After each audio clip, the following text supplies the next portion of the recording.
जय माता जी की आप सभी को। कैसे हैं आप सब लोग। मैं शिव शक्ति से प्रार्थना करूंगा कि आप सभी लोग स्वस्थ रहें और मस्त रहें। दोस्तों, बहुत सारे हमारे भगत हैं, उनका प्रश्न रहता है कि जब वह कोई मंत्र जाप करते हैं, पूजा पाठ या साधना करते हैं, तो वो यह कहते हैं कि आखिर हमारी पूजा पाठ में कमी कहाँ रह गई। हम तो पूरे समर्पण भावना से पूजा पाठ करते हैं, माता रानी को याद करते हैं, उनसे प्रेम भी करते हैं, उनका मंत्र जाप भी करते हैं। हमारी पूरी श्रद्धा माता रानी पर है, फिर भी आखिर कमी कहाँ रह जाती है। माता रानी किसी भी रूप में, प्रत्यक्ष या अप्रत्यक्ष या स्वप्न के माध्यम से, किसी भी प्रकार से हमें दर्शन क्यों नहीं देती। आखिर इसका कारण क्या है। देखिए दोस्तों, इसका जो कारण है वह मैं आपको बताता हूँ। दोस्तों, मैंने अपने जीवन काल में यह देखा है कि लोग सब कुछ करते हैं, बस वह खुद पर भरोसा नहीं करते, माता रानी पर भरोसा नहीं करते, और वह जो अपने बीच में एक संबंध स्थापित करना चाहते हैं, जो माँ बेटे का होता है, उनको उस पर भरोसा नहीं है। बाकी हर चीज पर वह विश्वास करते हैं। किसी और व्यक्ति ने कुछ कह दिया तो उस पर विश्वास कर लेंगे, उसको लेकर के और जिज्ञासा उत्पन्न करेंगे, लेकिन माँ पर भरोसा नहीं करेंगे, स्वयं पर भरोसा नहीं करेंगे कि मैं जो कर रहा हूँ वह सब सही है। अपने माँ बेटे का जो रिश्ता है उस पर भरोसा नहीं करेंगे, और यह प्रश्न करेंगे कि कहीं कुछ गलत तो नहीं हो जाएगा, कहीं बुरा तो नहीं हो गया। दोस्तों, कुछ लोग जब पूजा पाठ साधना करते हैं तो उनके घर में कुछ लड़ाई झगड़े उत्पन्न हो जाते हैं, तो वह हमसे ये पूछते हैं कि हम तो माता रानी की पूजा पाठ कर रहे थे, हमारे घर में लड़ाई झगड़ा क्यों शुरू हो गया। तो दोस्तों, आपके घर में आप लोगों के द्वारा बनाई गई नकारात्मकता जब मिटने लगेगी तो वह थोड़ा जोर तो लगाती ही है कि कहीं यह व्यक्ति पूजा पाठ करके कोई चीज़ सिद्ध ना कर ले, इसीलिए वो आपकी पूजा पाठ को छुड़ाने की कोशिश करती है, और वह एक भ्रम पैदा करती है आपके मस्तिष्क में। बस यही कारण है दोस्तों, इसके अलावा और कोई दूसरा कारण नहीं है। दोस्तों, जो आप पूजा पाठ करते हो, साधना करते हो, उसमें कुछ भी अनिष्ट नहीं होता है, कुछ भी बुरा नहीं होता है। जब भी आप मंत्र जाप करते हैं तो मंत्र जाप की ऊर्जा आपके शरीर में विद्यमान सभी तत्वों को जागृत करती है, आपको एक ऊर्जा प्रदान करती है, ताकि आप साधना मार्ग में अच्छी तरह से आगे बढ़ पाएं। दोस्तों, आप ऐसा क्यों सोचते हैं कि जब भी आप पूजा पाठ करोगे, मंत्र जाप करोगे या साधना करोगे तो आपके ऊपर फूल बरसेंगे। दोस्तों, आप जब भी आगे बढ़ोगे हमेशा विरोध होगा, और वह विरोध कौन करता है।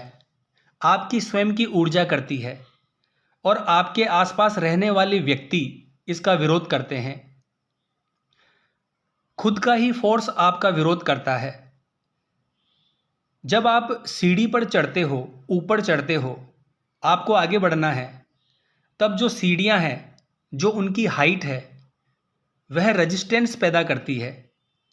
तो जब हर चीज को आप समझते हो तो भक्ति और पूजा पाठ में आपको ऐसा क्यों लगता है कि एक बार मंत्र पढ़ोगे तो हवा में उड़ने लगोगे, और दूसरी बार मंत्र पढ़ते ही आपके सामने माता रानी प्रकट हो जाएगी।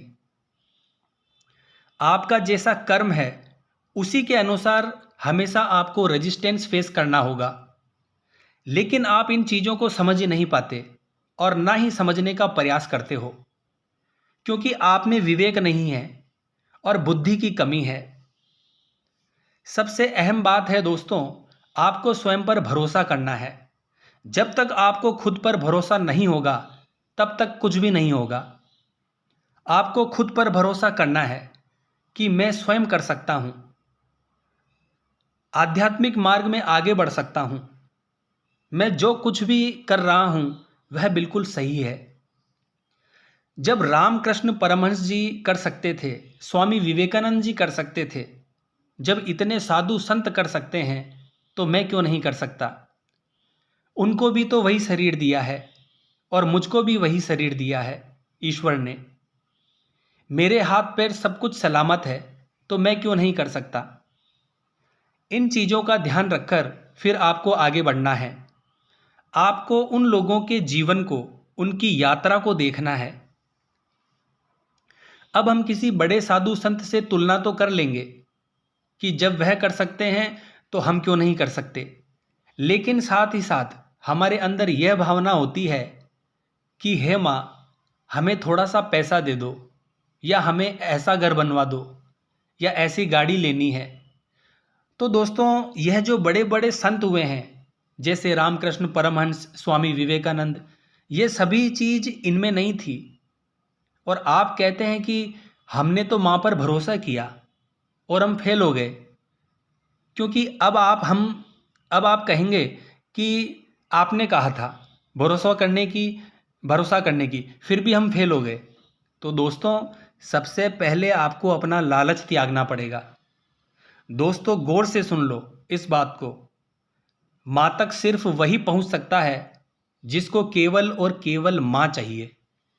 इसके अलावा कोई भी व्यक्ति माता तक नहीं पहुँच सकता, 1% भी नहीं।